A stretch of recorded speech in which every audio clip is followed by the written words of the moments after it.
Quero parabenizar aí a bancada do PT por esse requerimento e quero dizer que a Defesa Civil, eles fazem milagre em Caxias. Pelo número de pessoas que eles têm, né?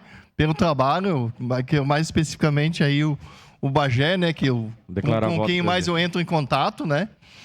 Mas quero dizer que eles não têm muito horário, fim de semana, dia de semana, toda a equipe ali, além de ser reduzidíssimo, né? Então, assim, eles não sabem se é referente à habitação, se é referente às obras, se é referente à Codeca.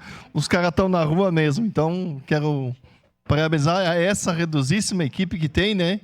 Por esse trabalho que fazem. Eu sei que eles fazem das tripas coração. Espero que o prefeito, que puder, dentro do possível, coloque mais gente ali. Coloque mais estrutura. Como disse o vereador Bortolucci, não sabia de quantos carros tinha, uma caminhoneta só. Se estragar, o que eles fazem?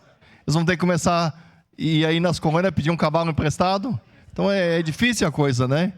Então é bem difícil, porque eu sei que esse pessoal corre bastante se a gente vê o que eles passam nesses dias que tem acontecido.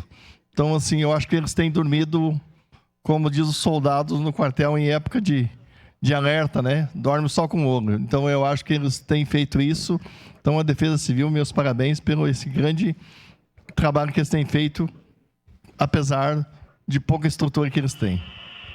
Voto favorável, presidente. Declarar voto, presidente.